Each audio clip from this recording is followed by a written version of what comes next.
PhD student Bala Underwood.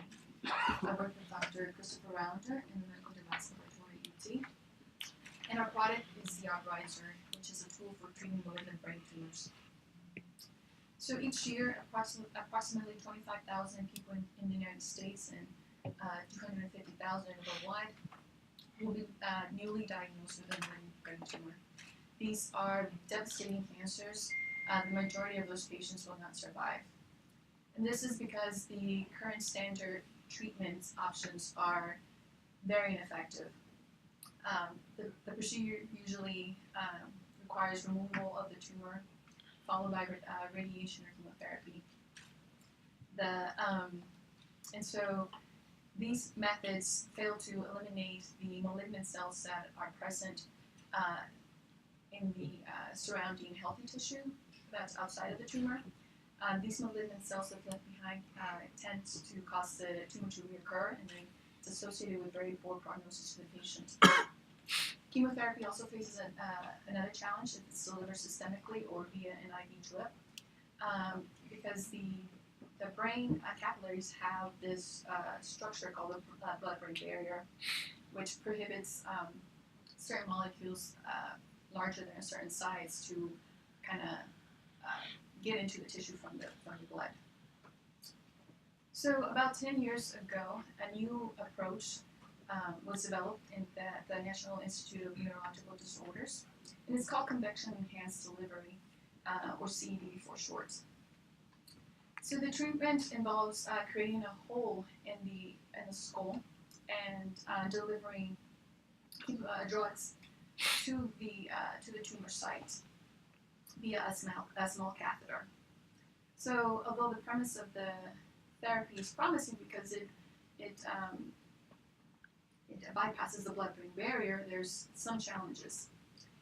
In clinical trials, these catheters were unable to deliver the drugs to the tumor, but also the tumor margins. So in order for CED therapy to actually be effective, you have to make sure you target the margins as well.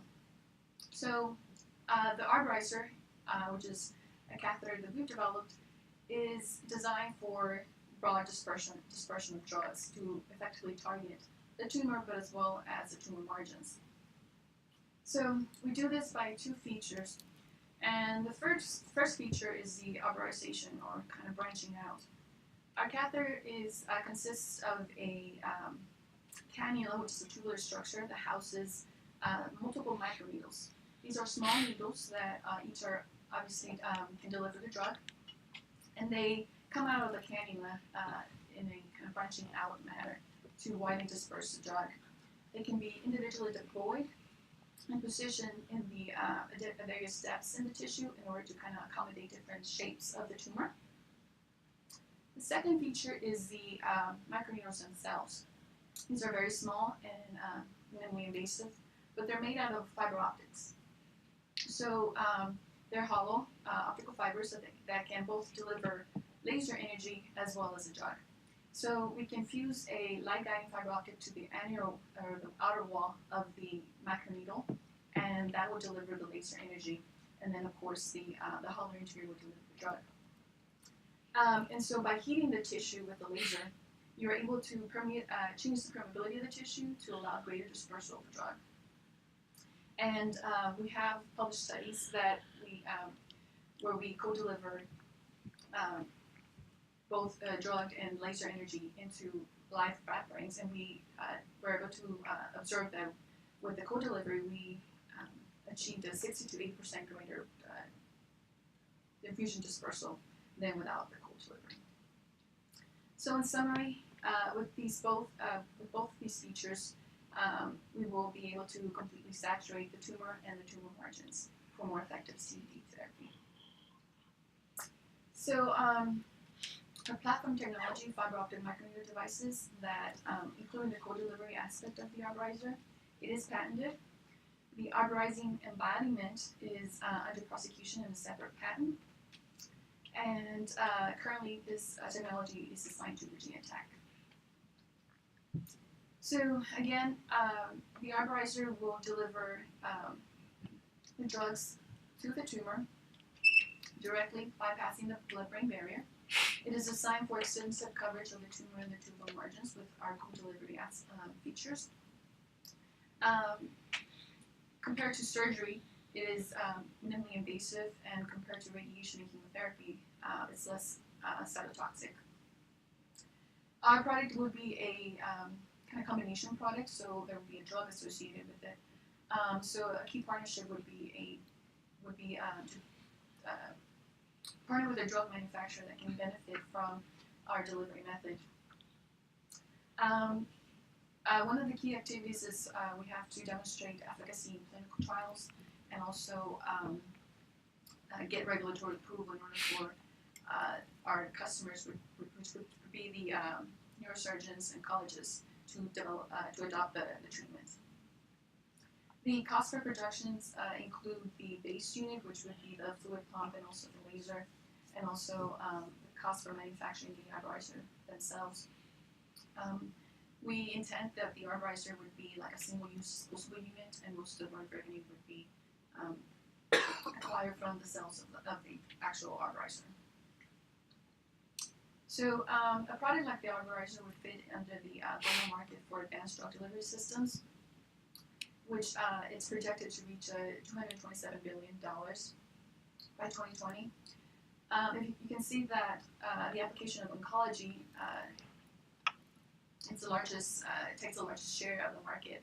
And if you can further break down that market into the global market for silent cancers are those that don't really show symptoms of their growth until the later stages.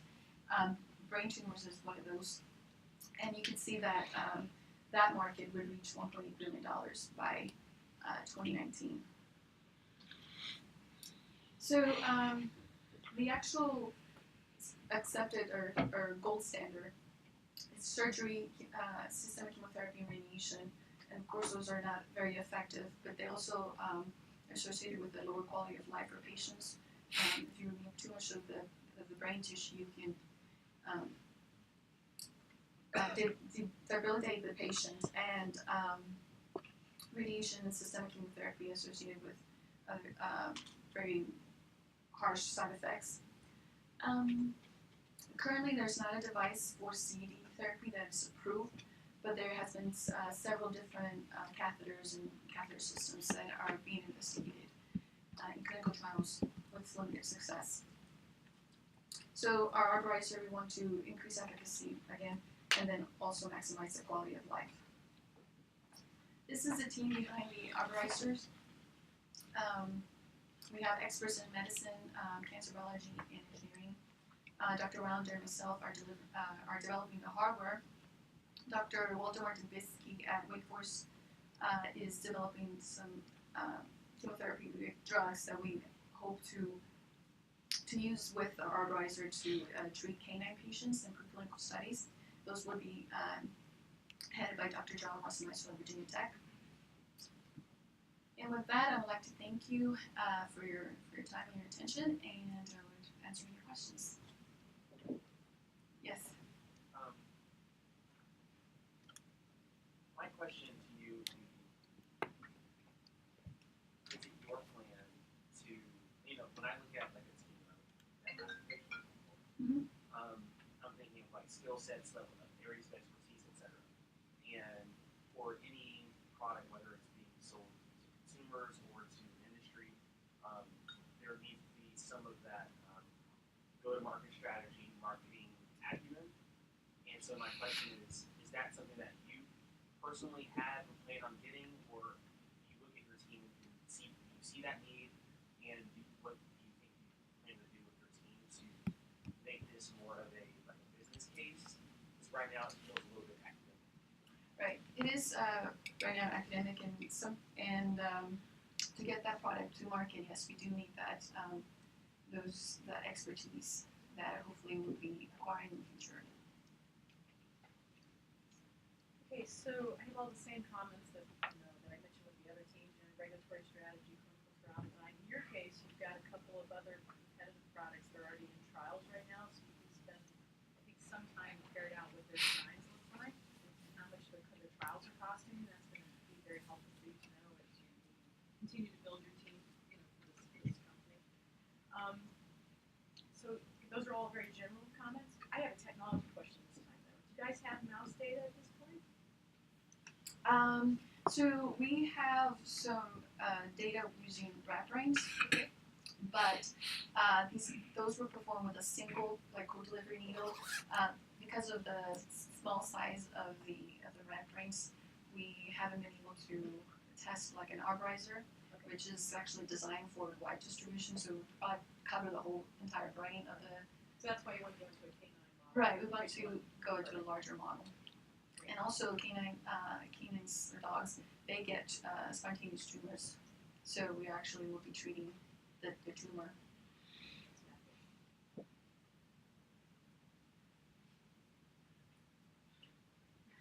Go ahead.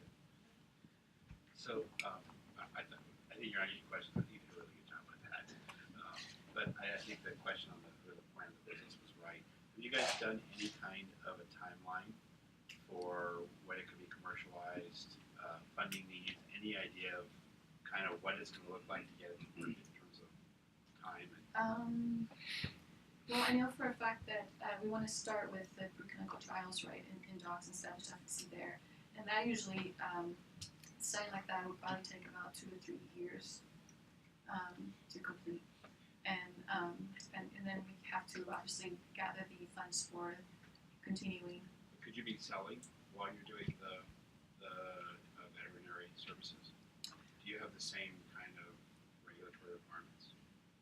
So if we wanted to target brain tumors, then we would have to go to clinical trials. Another strategy would probably be to partner with an existing drug that 3 minutes. for a different purpose, and then we can probably get the product to market that way. But The question I was asking is, could you actually do some of the funding over that time by actually selling it in the market, or like selling it to the market doesn't have the same kind of requirements as treating a human?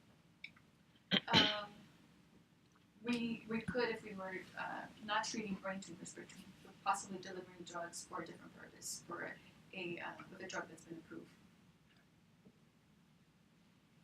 Question for you. So this is cool in part because it's an enabling technology for a whole new class of therapeutics, right? So the CED therapy, which has not succeeded in clinical trials, could succeed in clinical trials potentially if it uses your technology. So that's a good news story and a bad news story. The bad news story is people are shy, right? Because CED hasn't worked, and so there's not a market for it yet, and so you're betting on the come for CED. The good news story for you is that's potentially a set of partners, right? So companies that have CED therapies in the pipeline, CED therapies, could be partners for you, which will prevent you from having to think about how to take the product entirely to market and just think about how to get it into their clinical trials.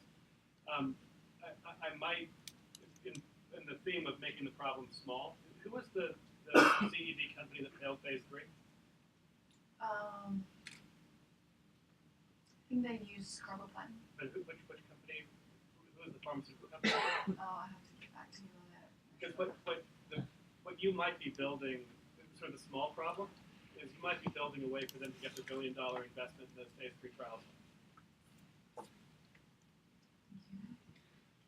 1 minute. All right, well, I think we can catch up. There's no more. Let's check because we're like 5 minutes behind overall. Is there one more? Go ahead. I was wondering if you could explain a little more about your IP. I think you said it was Virginia Tech kind of. Can you explain a little more? So my advisor and I were both at Virginia Tech, and before coming to UT about 2 years ago, and so that's where the technology was invented. And then so currently Virginia Tech does own the patents, but we've been speaking to